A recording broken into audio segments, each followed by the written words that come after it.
Good morning and afternoon to those of you around the globe. It is my pleasure to be a part of today's webinar, Precision Demand, Smarter Marketing in an Ever-Changing Landscape. My name is Stephanie Swinyer, and I head up Revenue Marketing at Integrate. I oversee the global demand generation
but we'll get to those questions at the end.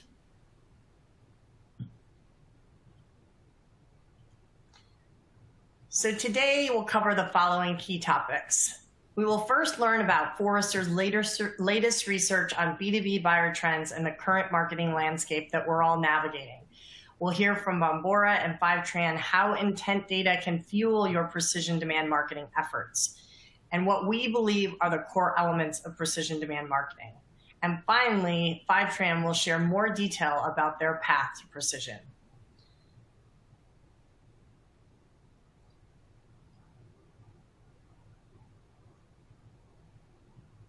There's no question that the B2B marketing landscape has changed, and is ever changing, and the buyer has spoken.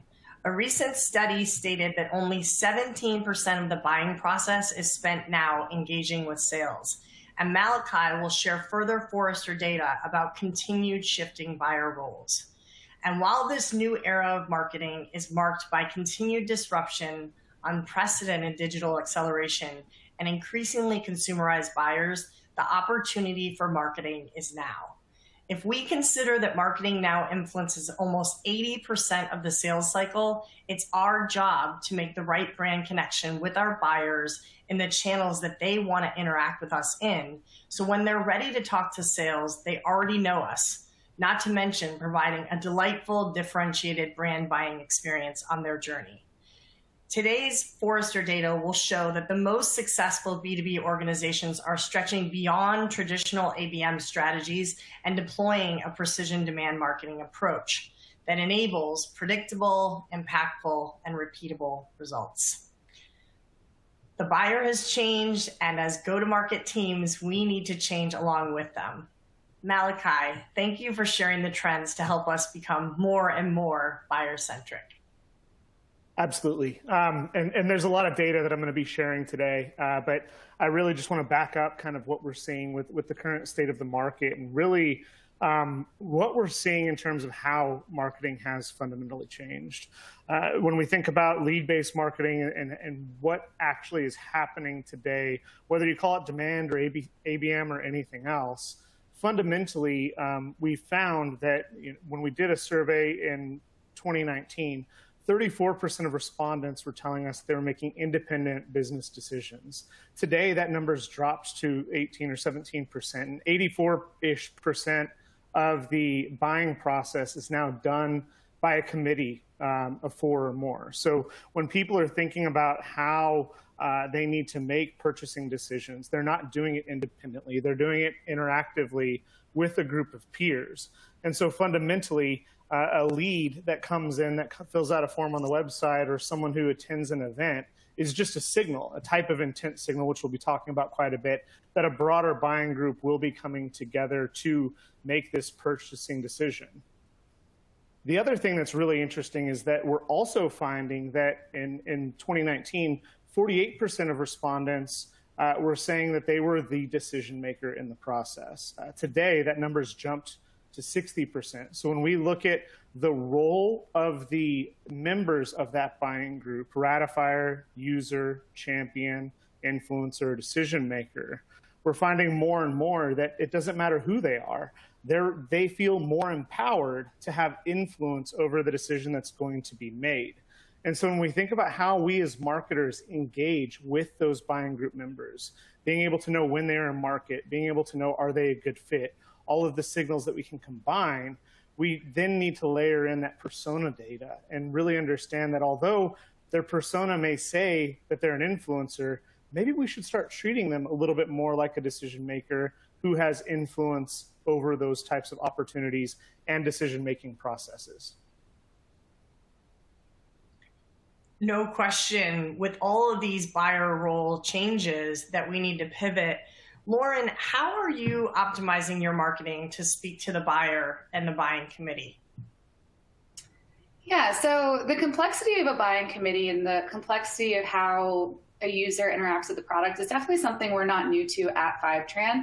We have to create marketing that will resonate for data teams that go from as small as one person to enterprise level. So we have to ensure that the marketing that we're creating can resonate to someone that may, potentially be a team lead, but also the implementer of the technology.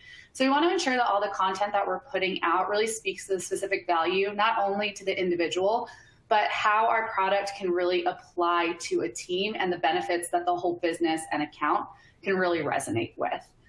So that's how we're really approaching this complexity of the buyer committee, is making sure that everything we produce can be relevant to someone at any persona or stage in the evaluation process. I couldn't agree more, Lauren. Getting more personalized is just critical in this landscape. Malachi, do you want to share some additional ways that we can think about intent starting to fuel our marketing? Yeah, absolutely. I think over the next 2 to 4 years, intent data is going to be the most important thing that marketers really need to understand, as well as sales. If we can reliably understand that, this buying group is producing a myriad of signals, whether it's through content syndication, whether it's through low, medium, high values from Bombora, whether it's first-party intent, someone coming to the website anonymously, and then once again, as I said, a lead just being a signal. The goal that we as marketers need to do is combine those signals and have as many of those various different signal types as possible. And if we can do that, we're increasing the odds that those buying group members, those opportunities are in market actively for our solutions. You could have the most high-fit account in the world, but if they just bought a 3-year contract from your biggest competitor yesterday, there's not much that you can do. But by combining these various signals, we can increase the odds that they are actively in market for our solution, which will then make us more effective from our marketing dollars, our BDR or RDR teams, and our sales outreach.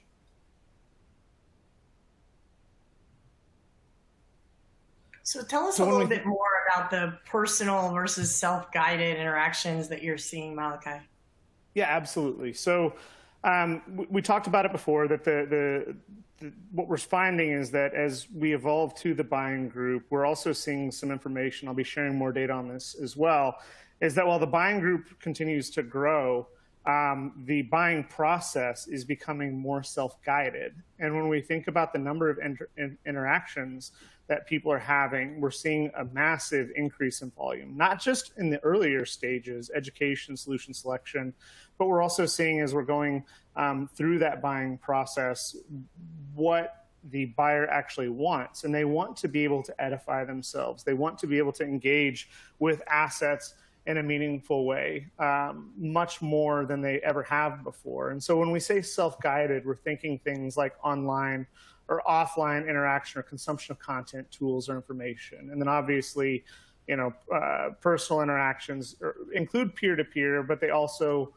include our interactive engagement that we may be having with sales. And so when we think about the number of self-guided interactions you and your colleagues are considering meaningful, what we're starting to find is that the number of interactions not only increases generally across the buying process, but we're also finding that as that buying group starts to become that central construct of B2B purchasing decision, the complexity increases, which means that we need to have more interactions. And this results in things like, for instance, second lead syndrome or buying group blindness, where oftentimes we as marketers or sales will see someone that fills out a form on the website, and we may disqualify the next person that has come to the website, or we may not pass that person over to sales.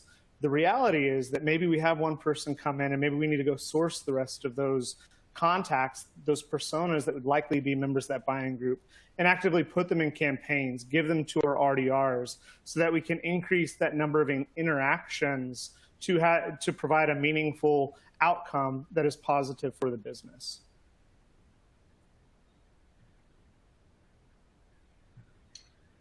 So Kate, I'm going to venture to guess that you have very strong opinions about this question. So I'd love for you to pick us up. How can intent data fuel our marketing and enable marketers to get more precise? Sure.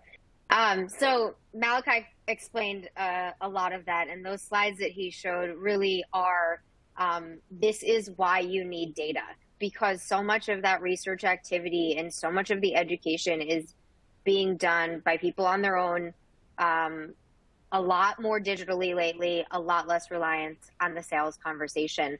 So without this data, you're a little bit blind as to what's going on until like the very end of the sales process, if you even catch those prospects at all before they buy from your competitor.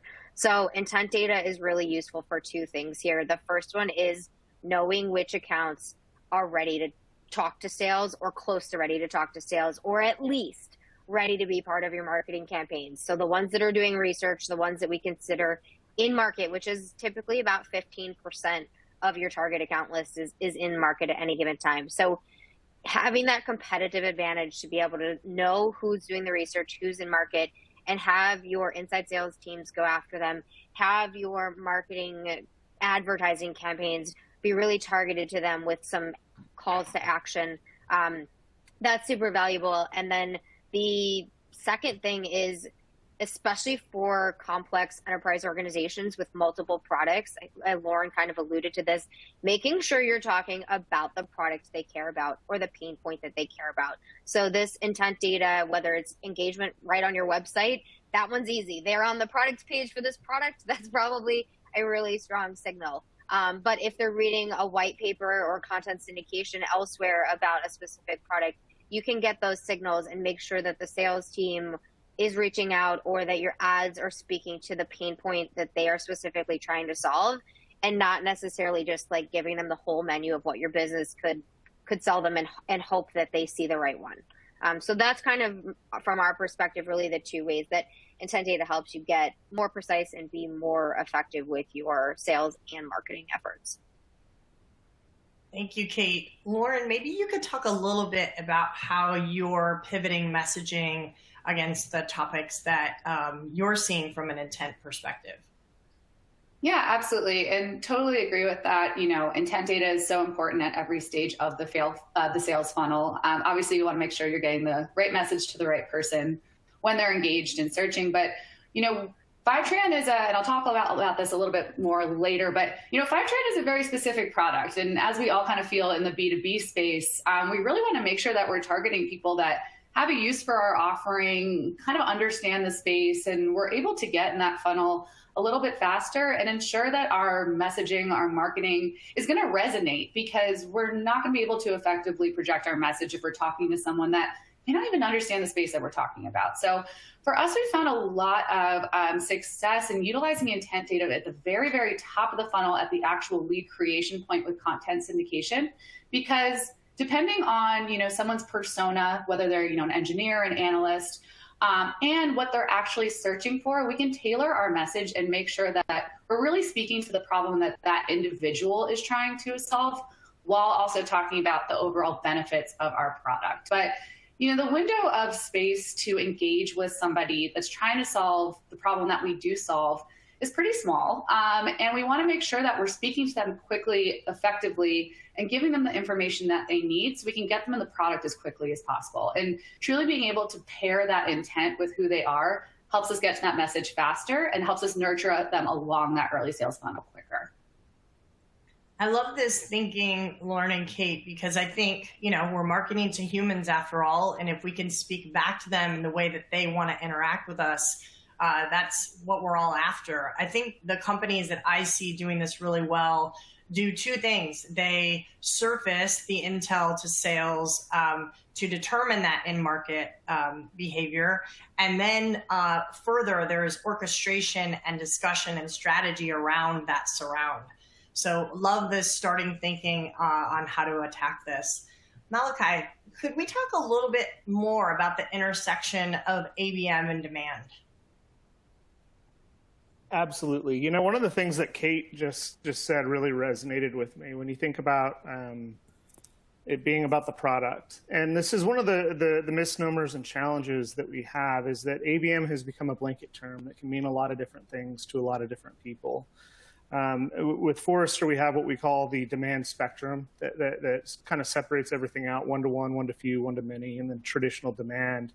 But the reality is, and I'll be going into more detail about this here in a moment, is that most organizations are doing some variation of all of those described methods. Additionally, if we think about porridge and the account being too big and the lead being too small, and buying groups and opportunities is just right, the signals that we're collecting, oftentimes we try to just put them on the account. But the reality is that within an account, especially as we increase complexity and add a myriad of products that we could possibly sell, all of those products aren't coterminous, and meaning that they're not renewing at the exact same time.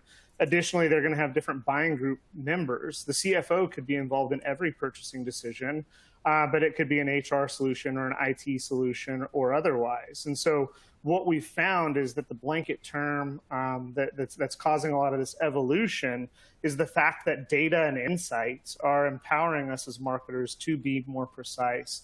And so with that precision, honestly, do we move beyond ABM and actually start calling it something like insights marketing or something else, because the space has changed so much? So to give a little bit of data around what we're seeing, when you think about this question that we asked in 2020, we found over time that the demand and ABM team were actually functioning very, very differently. Oftentimes there were different departments within the marketing organization or different functions, different headcount. In 2020, we asked a simple question, what is the relationship between your organization's targeted ABM and broad-based demand marketing effort? 54% of respondents told us that they had a desired future state where demand and ABM were broadly or fully aligned. So coin flip, just a little bit over 2 years ago in terms of the response. The most recent survey that we just launched saw a massive shift where 82% of respondents are saying that functionally the demand and ABM teams have become blending. And we're going to go into more data on why that's happening. But just when you think about just over 2 years, we've seen this massive change in terms of how quickly this is happening. It really is about that data. It really is about combining those data and how the data can allow organizations to be more successful, where we're not doing two disparate functions anymore.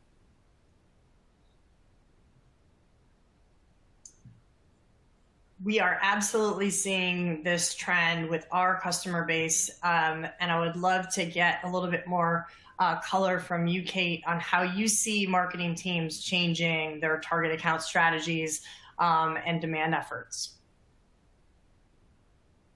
Yeah, we're definitely seeing a lot of our customers moving toward a more unified, in some way at least, unified structure.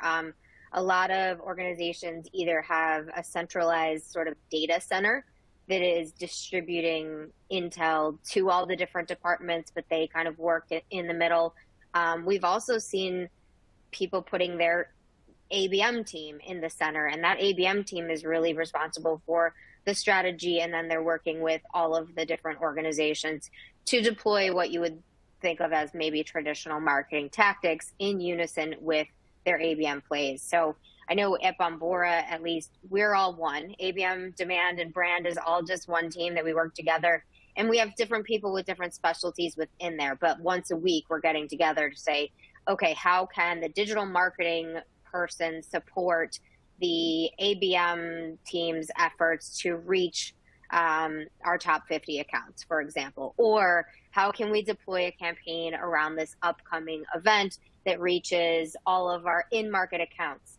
Or how can we work with the sales team on maybe a direct mail campaign for some of those in-market accounts? So it's a very collaborative and cross-functional kind of effort there. And I think a big part of why we work that way and what we found success with is take advantage of the knowledge and the specialties of those different departments. So for example, our head of ABM is not an expert on digital marketing. So she'll think, yes, we should have a campaign going to surround these top 50 accounts, but I'm not an expert on ad creative, and I'm not an expert on what channels might be best to reach them. I'm going to work really closely with our digital marketer and have him help me do that. So that's kind of how we operate here. And we're seeing a lot of our customers get more and more of that cross-functional collaboration.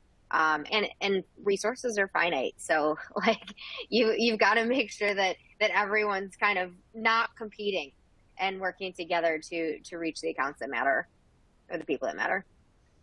I couldn't agree more. And I think I love the term that Malachi used around insights-driven marketing. I think about it in two ways.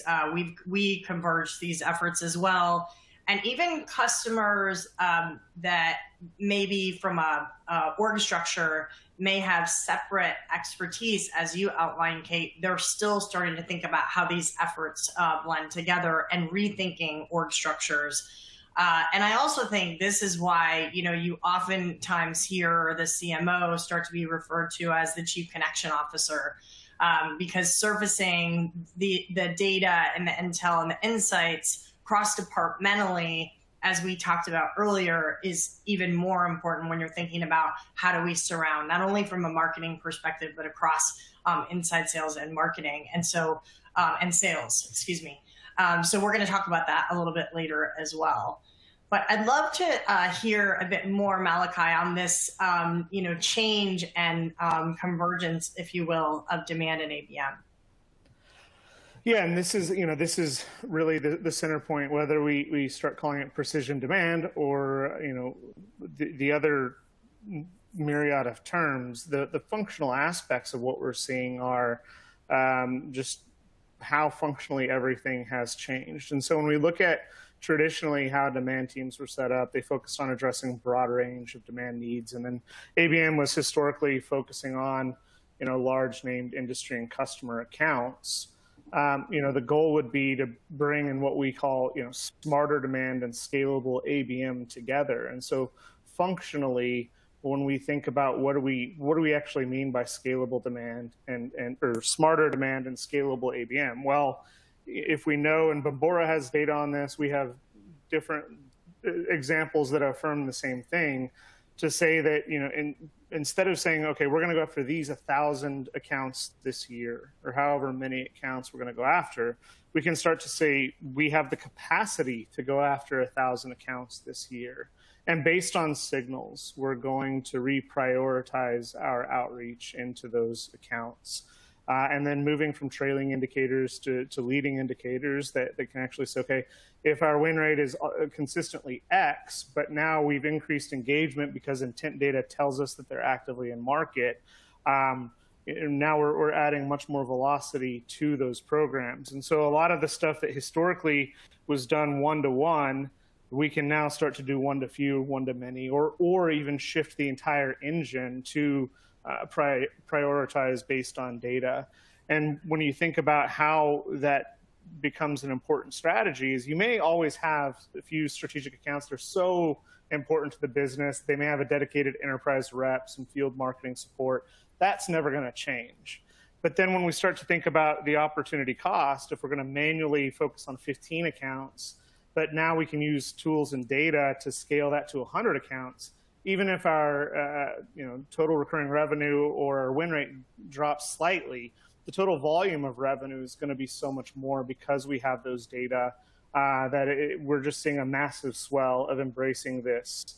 And the reason that we're seeing this happen is that at this year's summit, we actually saw a very, very large company actually win Program of the Year, and they actually shifted completely to this buying group mentality. And we're seeing these four pieces coming together to provide this meaningful output. Number one is organizations are revolving around opportunity types. What this means is that historically, marketing has existed to support acquisition, net new. The four opportunity types that we're focusing on today are acquisition, retention, upsell, and cross-sell. All of our latest data is showing that over the next 3 years, the marketing budget's actually going to shift from maybe 80% acquisition, 20% retention, upsell, cross-sell to 50-50, and even eventually more marketing budget on retention, cross-sell, and upsell from that perspective as marketing becomes more involved in the customer life cycle. Simultaneously, we've talked about buying groups quite a bit, that it's not one person. A lot of people will be bold and they'll say that the lead is dead. I'd slightly disagree with that. I think the lead is now, as I said before, a signal.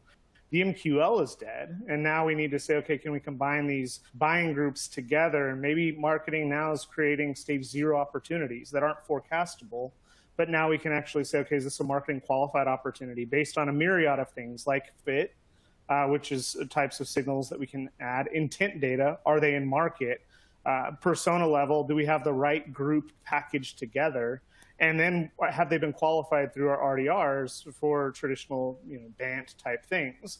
If all of those things are true, the effective win rate we've seen over and over again jumps dramatically for organizations that follow these processes. Additionally, real-time audience enablement. So are we going to deliver the right message to the right person? We'll be talking about that in a little bit more detail. And then fundamentally, the hardest thing is to say we focus on the MQL because it's easy, not because it's right. It's easy to have a dashboard that says we did this many MQLs this quarter. And unfortunately, if marketing's behind, maybe they just lower that threshold just slightly so that they can meet their MQL number. But what that does is it provides an inferior product to sales, and then we create sales friction and misalignment. So revolving around buying groups and changing our focus to collecting and combining these signals allows marketer to be more strategically aligned. And if marketing ultimately takes over opportunity creation, fundamentally, now marketing is attached to revenue, which is aligned with sales. And so there's massive opportunity for organizations to embrace this. I think we have long said that folks in marketing need to speak sales language. They need to pivot from lead generation to revenue generation. And, I think all of us are thinking in this environment, how do we ensure that we're honing and sharpening the pencil, so to speak? And I would love, Malachi, for you to share a bit more about where marketing's heads are at when they think about those top strategies for growth. Absolutely. So when we think about the data that's backing up the statement I made about the four areas that we're seeing the massive convergence, when you look at the latest data, brand new, the biggest challenges and pain points for demand and ABM marketers, opportunity management, optimization for opportunity types. 41% of respondents said that was their number one issue. I won't double click too far down into that, but for instance, if we have a lead process that they have to convert a lead to a contact and they have to fill out 10 minutes of forms or paperwork to convert it, or they can just go create the same contact, but now it's leads for sales. Sales is going to take the path of least resistance. So how do we think about the opportunity management optimization is the biggest issue. Quickly followed by standing up new marketing approaches. So when we think about the shifting landscape and dynamic, marketers are worried about how we change and how we go down that. Followed, closely by analytics and insights for the next best action, which intent is critical for. And then targeting strategies to identify active buying groups. And then rounding out the top 5 is buying group and buying group member identification, both through first and third-party sources. So the ship has sailed. The momentum behind buying groups and understanding how important that is really going to be one of the key criteria that separates winning organizations from those that are going to be lagging over the next 2 to 3 years. When we look at this from the lens of marketing operations, the number one response, with 39% saying it's their top issue, is better focus marketing operations efforts in terms of measurement, data, technology, and process on driving the revenue engine alignment among marketing, sales, and customers. So now we're seeing this total convergence where we're seeing that data has become that key indicator, that key piece that is allowing us to focus on buying groups and buying group members to ultimately drive and be successful. And so to kind of paraphrase what I've been chatting about, the changes in buying behavior are what has driven this convergence. We've seen that the buying behavior has become more complex. It's more self-directed, and it's more digital during the pandemic. As we exit the pandemic, we are still seeing that a lot of the digital pieces of this are continuing. Events will play a part in this in the future, but we have to realize that the signals that we can collect are having an impact to ultimately drive efficiency for us. We've seen that the buyer interactions have increased 60%, and the latest data is maintaining that even though we're exiting a tough few years, that the buyer interactions are continuing to increase in terms of what they need to make those decision processes. As I talked about before, 66% of teams comprise more than 6 people. If you lower that number to 4 people, it jumps to 84% of B2B decisions. Ultimately, what this means is that buying groups, and I would actually put this past tense instead of will become, have become the organizing principle for all B2B marketing and sales. So what I heard you saying, Malachi, was we really all need to organize around the buyer and that revenue engine alignment. Lauren, I know that you somewhat uniquely have inside sales within the marketing org. I would love for you to talk about how you're creating alignment between sales, inside sales, and marketing. Yeah. So as you just said, our SDRs as of recently actually sit under our marketing org. We're also lucky enough that our operations team sits within our marketing org. So first things first, at Fivetran, one of our main pillars is one team, one dream, which sounds very cliche, but frankly, we're all going towards the same goal, whether we are marketing, sales, product, engineering, anything, and that is creating a product that people want to buy and growing the business. And in that respect, making sure that we have our early sales team very, very closely aligned, especially with my team. I really hope the MQL isn't dead, because that's what we're creating here. And with the marketing qualified leads, because we are able to implement a different strategy for what's coming inbound, we can create that really close alignment with early sales and make sure that they have all the information that they need. So again, first things first, it is very much a mindset of we're all working towards the same goal. I know at a lot of companies, there is a little bit of friction sometimes between marketing and sales. And frankly, we don't really see that needs to be the case. We are not creating marketing qualified leads for the sake of just creating them. We're creating them to provide warm leads to business, which again will lead into what I'm going to talk about a little bit later with how precision demand, or truly just our theory of demand, has helped us grow as a business. We also are very about accountability with our early sales teams. So we make sure that they have campaign enablement, we're very involved in funnel calls and talk about sales conversations and have high documentation, but we also ask for the same thing back. So we say, hey, look, we have an SLA on the inbound leads that we are creating to pass to early sales. We ask that they follow up with them within a 24-hour period. And the reason why is, number one, so we can make sure that our hard work isn't going to waste and that they understand we are creating these for the purpose of follow-up, but also so they have the opportunity to come back to us and say, hey, look, this wasn't the buyer I'm looking for. This isn't somebody that should have qualified. So again, truly creating that transparency, creating that relationship with sales and making sure they understand that we're here to create leads for them. It's not just so we can hit some arbitrary metric. It's really how we're creating that alignment. And it's even more important when we talk about the content syndication use case, because content syndication leads, even with the highest intent, may come in a bit cold. So we need the opportunity to be able to warm them up before we pass them along to sales, and establishing that trust with sales allows us to have that opportunity to qualify them for a conversation. Thanks, Lauren. I think we could all agree that creating a frictionless experience for our customers and our buyers, requires that relentless orchestration, as I refer to it, across the lines. Kate, what are you seeing in this regard, whether it be best practices from your clients and/or how you guys are handling this at Bombora? Well, I'll give you a mismatch of both, because what we're doing is similar to what a lot of our accounts are doing, but we've been moving over probably the past 2 years toward more of an account-centric model and actually using an account score. So like Malachi said, the lead actually counts as kind of a signal that goes into that account score, as well as demographic, firmographic, website, like on our own website engagement data, and then our third-party intent data. So that all gets rolled into an account score. And then we have two groups of accounts, primarily, oversimplifying a bit, but we have the top 50 list, and that doesn't really change very much. That's our must-win, the big whale accounts. With that, we actually have like pods that are aligned really closely with sales and the SDRs, and those are accounts that we never stop working.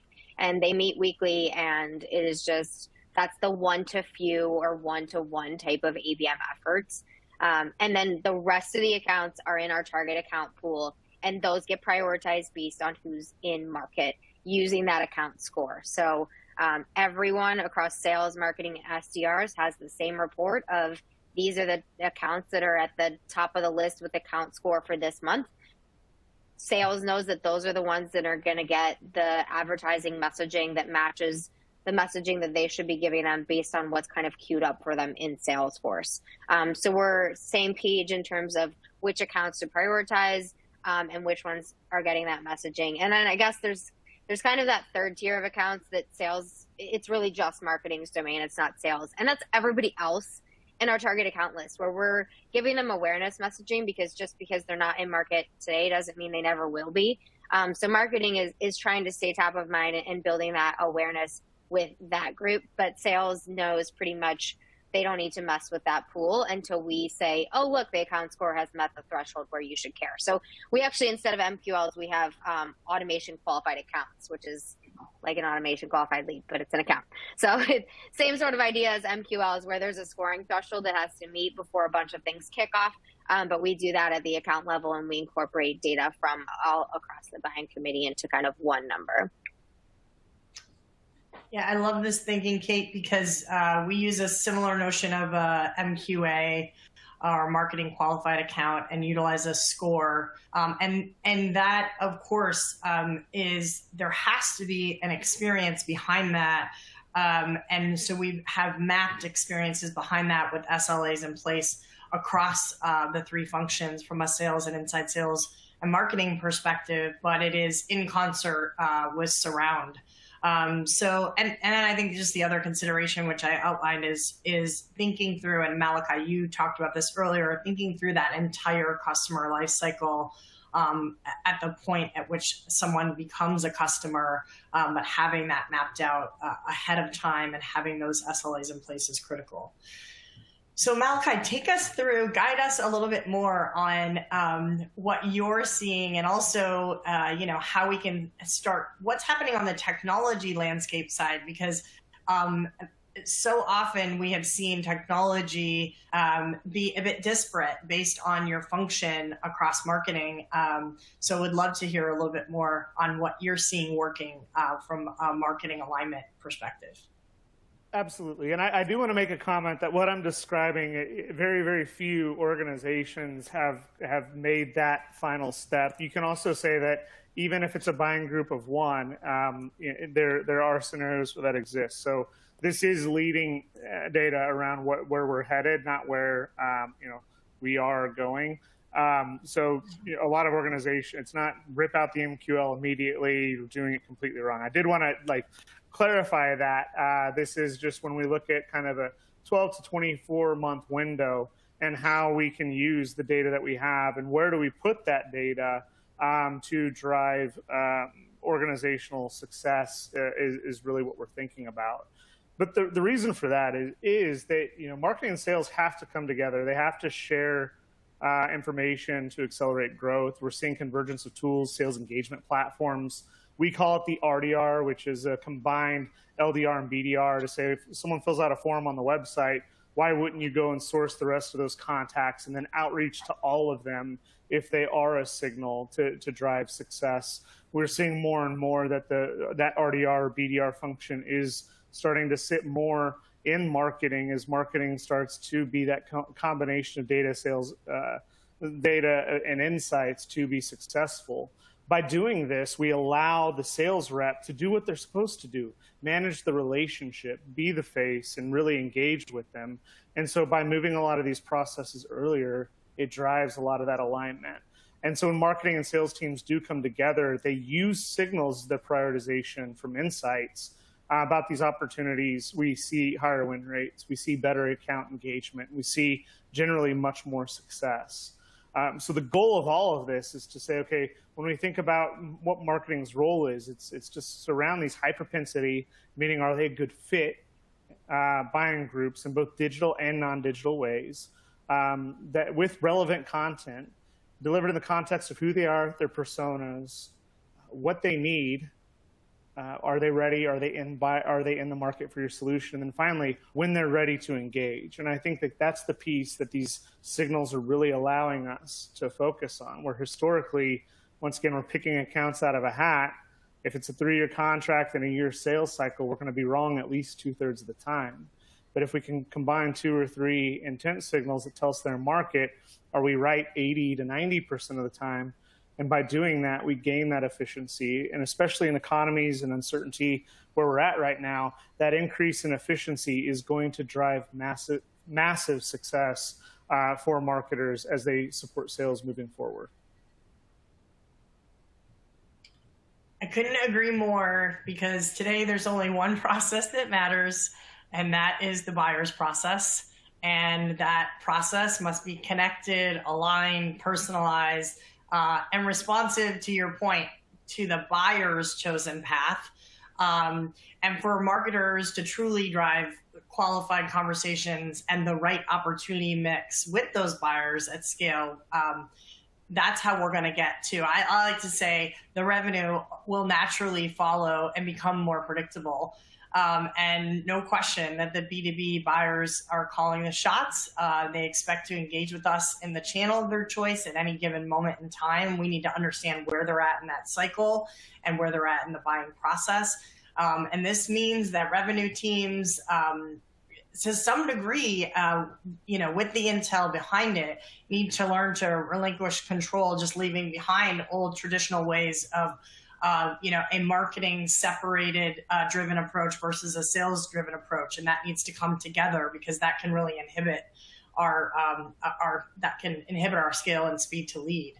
And so when we're thinking about deploying omni-channel buyer-driven strategies to ensure precision in market, just delivering that right message at the right time to that right buyer. And at Integrate, we talk about precision demand marketing as this emerging category that helps B2B marketers develop and deliver those their omni-channel demand strategy, hopefully converting leads into revenue and driving more from a marketing ROI perspective. And I would argue we're just under increased pressure to deliver, to tighten the belt, so to speak, and deliver on those pipeline and revenue goals to support the organization. But we really need to think about this as, in my opinion, as an agile mindset or growth mindset. So just excited to hear all of the great work that the teams are doing, and innovative work, and kind of where we're headed as an organization, as organizations, excuse me, and marketing teams. I would love, Kate, for you to share where you see marketing teams that are really progressive, really leaning into some of these trends, and what they're doing to just become more precise in this macroeconomic environment. Yeah, well, I mean, data is really the key to being able to be more precise. Good, clean data is the key. Yes. And I think that starts with really knowing who your buyer is, knowing what your ideal customer looks like. And that doesn't necessarily require fancy data. It might just require looking back at your CRM to see who's bought from you before. And starting your focus point there, and not trying to be the world to everyone. As Lauren said multiple times, like, sell to the people that you can sell to, don't sell to the people that don't need what you're selling. So starting with really good data there, and then using the signals that you're getting from the various types of intent data or engagement data to be more precise, that's the way to do it. And that's how that's how customers are doing it. That's what we're seeing in the market. Of course, like, as also a brand marketer, I have this kind of battle in me, which is anytime you try to become more precise, you're trading off reach. And so figuring out what that right balance is, and where the sweet spot is of being efficient with resources, and making sure you're not wasting money, but at the same time, brand awareness is important, and you do want to be in front of people before they're ready to buy, so that they think of you and that they know your name when they do have a need that you can solve for. So that's where I live every day, is in that balance of trading off the precision for wanting to have enough reach that we really have that leader in the market presence still. It's a hard balance, I would agree. Malachi, which best practices are you seeing emerge from some of your more innovative customers in this arena? Yeah, I mean, we are seeing that the buying group, organizations have embraced it. Marketing has started creating those stage zero opportunities. One of the challenges that a lot of organizations have is that, the account exists with permanence. So it's relatively stable. They may grow and change slightly year over year. The lead and contacts are chaotic, roles, jobs, everything changes quite a bit. With the opportunity really being created to become closed won or closed lost, when you think about buying groups, when you think about those intent signals are a spot in time. If you can package all of those signals on a product by product or opportunity basis, what does that mean, and how can you maintain those efficiency? Those are some very, very leading examples, more food for thought. It is being done, but it's not being done by 80% of businesses. It is a finite number, but really just embracing the fact that we can appreciate intent. The final piece is that intent is described very differently. So we call it intent, but there's first, second, third party, the depth and breadth of them. Some may be a mile wide, but a foot deep. Some may be a foot wide, but a mile deep. The answer is yes. We want to get as many of those signals as possible, and our ability to combine them is going to have positive impact on connection rate of our BDR, RDR teams, more response to our nurture emails, more response to our ads, et cetera. So really embracing the data and really finding ways to use it is critical moving forward. No question. And when we think about organizations, Lauren, like Fivetran, just retaining that agile thought and that growth mindset, could you speak a little bit about Fivetran, what you guys do, and just how your marketing team is really leaning into these new trends? Yeah, absolutely. So it's so funny, Kate, that you mentioned that just like battle in your head of brand marketing and making sure that you're being precise and doing intent demand. So just for a little bit of background, I joined Fivetran 2.5 years ago. I was employee like 302. And now 2.5 years later, we're on track to hit 1,500 people by the end of the year. So when I say hypergrowth environment, I mean a hypergrowth environment.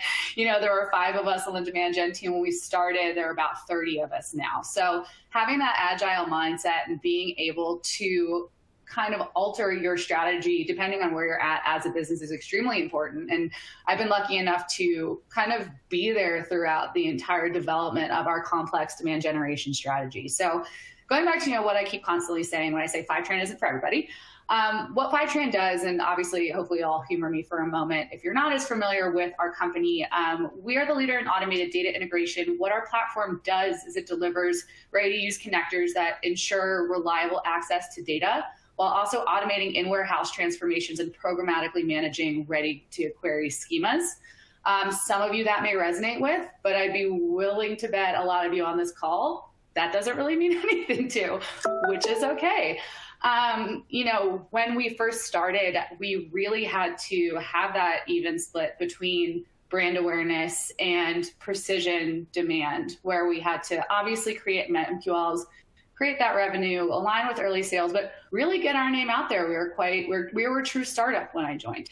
And now that we're part of a demand generation motion with, 30 people, we're so much more robust that we're able to have complementary motions such as ABM, digital acquisition, brand, and my team, the campaigns team, under the same umbrella of demand generation. So we really see ABM and precision demand as complementary.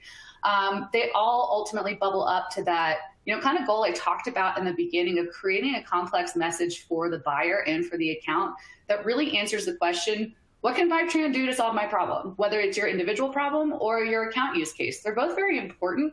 And again, complementary when we're really talking about a specific offering like Fivetran.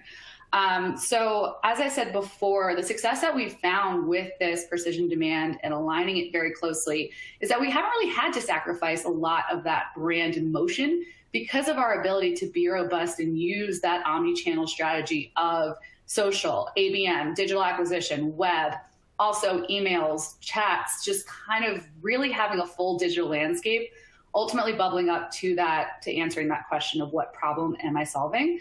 And part of the reason I'm here today is, working with Integrate and working with content syndication, it can be a tricky thing because content syndication, it still is, you're putting cost towards lead generation.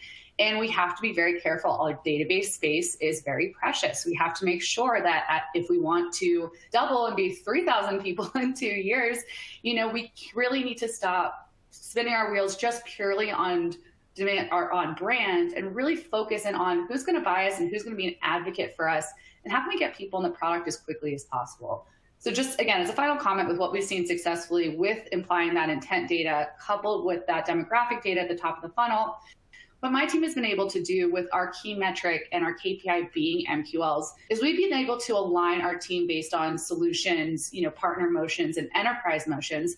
So we can be sure that not only are we generating the right leads with the right intent, but we have the programs to catch them once they come in based on the most common reasons that people raise their hand and actually get quickly in the product. So we're very confident that once somebody gets into Fivetran, they're going to love it. So our job is just getting them in there as fast as possible. And again, we can only do that with making sure that we're targeting the people that are searching for a problem that we can solve and showing them that we could solve it as quickly as possible. Thanks so much, Lauren. Precise targeting, no question, and integrate the balance of demand and brand. We call that brand gen, which, is a fun marketing term, but agreed that the balance and thinking through how market awareness can aid in driving demand is critical. I think we'd like to pivot a bit now to Q&A. Maybe we'll take a few questions from the audience. I'll start with what I see here from the standpoint of how we get this question a lot from our customers as well. When you think about activating or applying intent data to a target set of accounts, Kate, I will pivot to you there just to start, and then I would love the rest of the panel's thoughts on this. Yeah, sure. So there's a number of tools out there that make this easier. ABM platforms come to mind. Orchestration platforms come to mind. Bombora has a direct integration with Integrate, so that's one way to do it. You can also just do it in your MAP or your CRM, or if you're a huge enterprise organization, they typically will bring everything into like a CDP or a data lake first, and and there's a ton of data that's happening then, and a whole data science team usually. But for people that are just getting started, we usually say, look at what you have, look at where your sales team is already working, look at where your marketing automation is firing off if you have that, and just apply the data right within there to get started. I think most people probably do their lead scoring within their marketing automation platform or their account scoring within their marketing automation or their CRM. So the data really, for the most part, most types of intent data should be able to be applied within the systems that you already have. Now, if you want to go big and buy something new, there's that too, but definitely make sure that they can get the data in that you need, and that it's going to be a system that your team will actually use and embrace. Absolutely. And I think about as well, Kate, unify that to that insights driven marketing, unifying the data, whether it be your plan of record CRM, and then also where is the buyer searching? How do you follow that information when we're thinking about that self-service? Peer review sites are another consideration as well, as far as how we advise our clients, but just really thinking about how you optimize what you have in place today, and do you have the right technology in place today to unify that data? I just read somewhere that there are something like 9,000 MarTech solutions out in the market. So no question, it's a noisy market. And if you think about precision and unification around the buyer and those insights and surfacing that intel to sales and across the organization, whether it even be, customer success, when we're talking about the customer life cycle, I think that's the way to think about it. Malachi or Lauren, would you have any further comments? Maybe we'll start with Malachi on that question. Yeah, absolutely. I think that fundamentally we have to rethink, so there's different criteria, right? There's fit, like is the opportunity within this account a good fit? So can I solve their business challenges better than anybody else? And oftentimes we neglect that because of excitement. And we can use things like propensity models. We can also use pivot tables. Do I have a higher win rate in this vertical, this revenue band, this number of locations, this number of employees?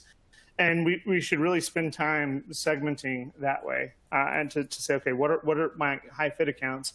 And then once again, I've been saying it quite a bit, is can we layer in those additional signals to say, are they ready to work with, are they likely in market for those solutions? And then, that's the combination of those signals. And by doing that, by reprioritizing those two things, I think organizations will be much more successful from that perspective, even if it's how sales and marketing work together to pick the accounts that they're focusing on at any given time. Very, very briefly, run a pilot. If you can do those things, don't say sales, go focus just on these, but say, hey, you pick 100% of your accounts. Why don't you focus on, you still pick 80% of your accounts, but let's try this method with 20% of the accounts that meet these criteria, and then measure connection rate, opportunity rate, win rate, and eventually you'll see that shift. I love that testing idea and running pilots against a subset of accounts based on their behavior. We're seeing that working really well with clients. And love what Lauren said earlier. I know we're close to the end of our time together, just about that experience behind the marketing and reaching the buyer and connecting the way that we want to. So just in closing, we've recently launched at Integrate a marketing maturity assessment. And it enables marketers to think about where they sit today on this marketing maturity curve and how to advance on your path to precision. And what we found is that folks are truly starting to rethink strategy, their organizational structure, and technology in this macroeconomic environment. And so we would just encourage you to really think about where you sit on this maturity curve and how to get to what we call precision demand marketing, which, I believe we can get there as marketers, but, many of us are on this same journey with you and pursuit. So we would encourage you to go ahead and fill out that marketing maturity assessment. Behind it, there are recommendations as well once you sort of assess which category that you fit in today as a marketing organization. And I want to thank our amazing panel for a great conversation. Perhaps we pick this back up in another 6 months, because I think no question that change will continue, and we need to change along with the market and with the buyer. So thank you all for your time today. Go ahead and follow us in all of our social channels and this amazing panel and their experience, so they can continue to share. Thank you.